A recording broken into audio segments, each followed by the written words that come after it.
All right, we'll open it up.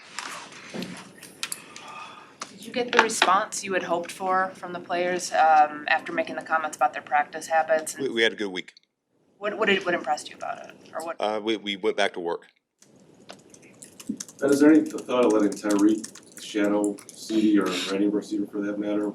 Yeah, he gave away our game plan. Tyreek's had a good week of practice, so. Any update on Jalen Johnson's status for long term? No, not yet. We're still working through that, but we'll have the injury report here out at the end of practice today, and we'll kind of have a good idea of who we're going to the game with. You guys sent him to a specialist or anything of that nature? Yeah, we've had some opinions on it. And I know you've seen some things you like from Noah Sewell in the time that he's played. What has struck you about the way he's played when he's been needed on defense? He's been, to me, he's the epitome of a linebacker. He's a little bit of a throwback in this era too, where really physical, not afraid to see ball, get ball. He strikes with aggression, gets off blocks. He'll shoot a gap if he sees it open. I think he's been a guy that really from the springtime to camp that one, I've been pleased with how he's progressed. I think Richard Smith's done a great job working and developing his skills, and Noah's really taken the right approach. That's one. And then two, I think the confidence is just grown steadily as well. I think it's he's a guy that takes a lot of pride in what he does, and I think he goes out there, he plays hard, and he plays the game the right way. What did you appreciate about Rome on Sunday? Similar sentiment to what I just said about Noah. His approach is really good. He's willing to do whatever it takes right now, and I think there's a number of guys like that where we're just looking for a win, and it doesn't matter the production. What the stat sheet says, he wants to go out, and if it's in the run game, if it's in he'll help out in pass pro. He did that a little bit last week.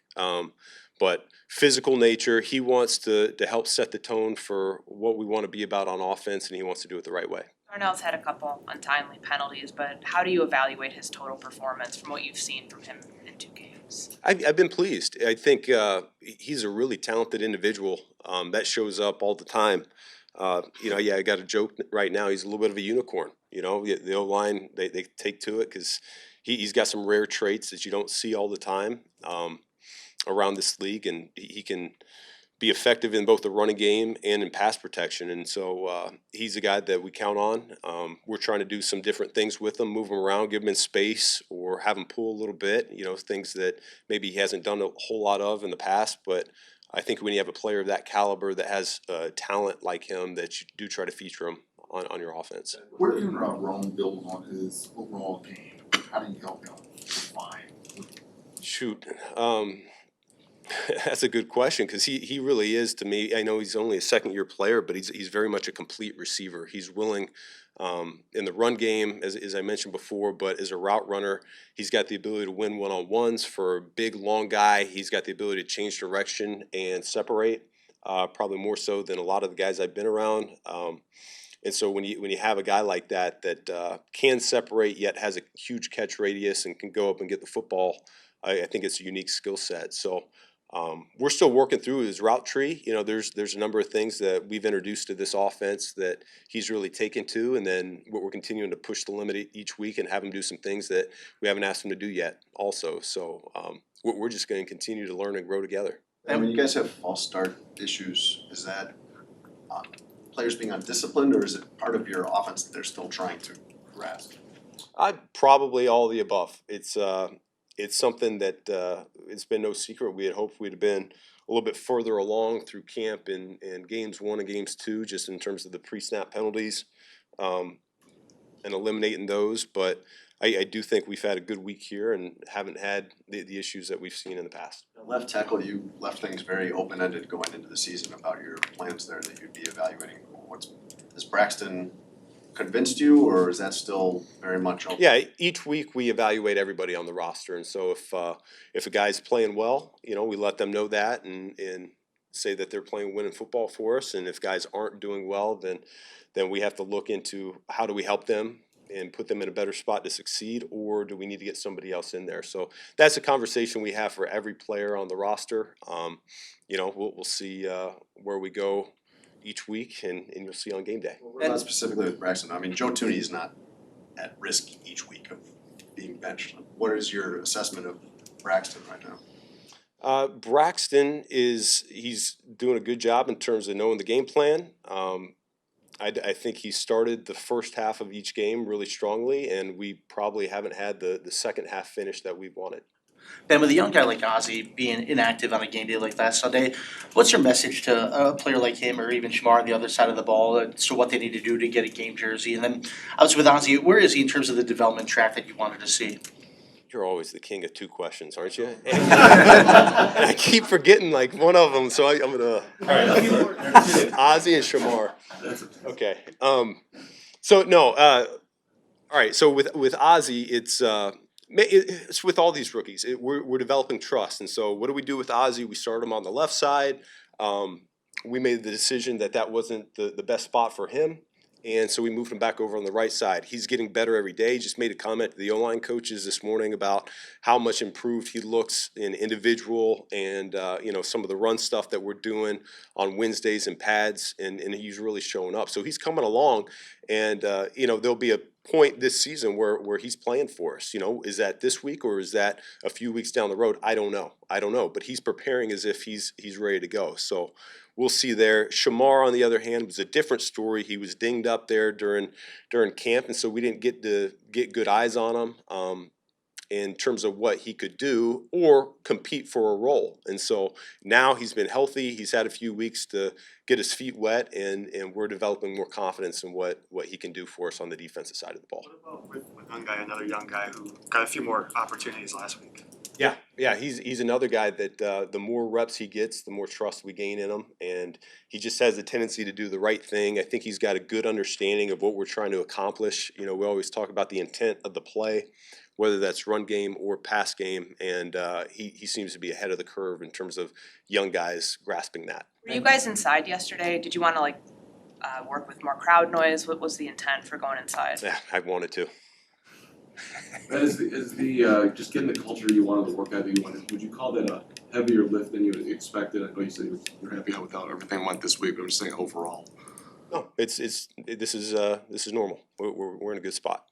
And you've had ample experience going up against Kenny Clark over the years. What makes him difficult to handle up front? Jeez, Pete. Yeah, anytime he's singled up one-on-one, he can give those interior linemen fits. Tremendous amount of respect for that player. He's been a game wrecker, in my opinion, almost every time that one of my offenses has gone against him. And so a guy that you got to account for, I'm glad he's out of the division, to be quite honest with you. We're going to battle with him here this week, but our guys know him. Jonah knows him from going against him for a few years there. So tremendous amount of respect. We're going to do what we can to negate him. I mean, that's really the strength of their defense, is their defensive tackles, both him and 97. And so we got to do a great job making sure they're accounted for. You were talking the other day about what you appreciated about Dak at the line of scrimmage and cadence and all of that. With Caleb, do you have him look at other quarterbacks and say, look at kind of the way he controls it, or do you just want Caleb to figure it out how it works for Caleb?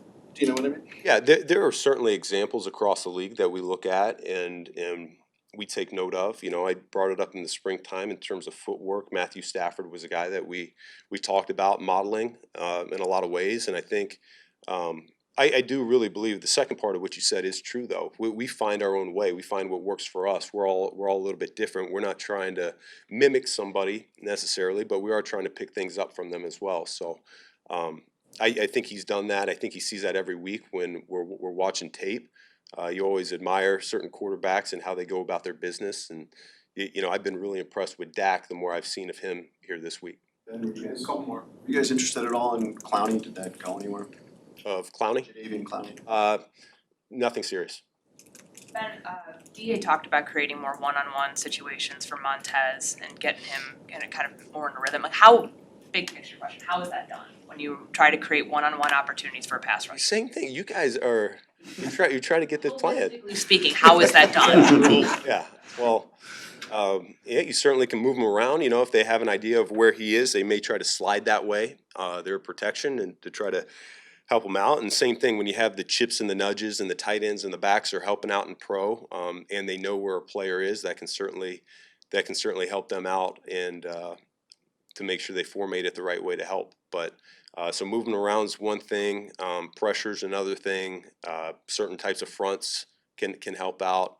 You study each offense every week, and usually their third down protection, their 6-man pro has certain rules, and you look to attack it. Javonte Williams has, okay, thanks. Javonte Williams has experienced something of a career revival in Dallas. Is there something that he's added to his game? What are you seeing on film? He's a Tar Heel, those Tar Heels, they're resilient, and so he had an injury and he looks healthy.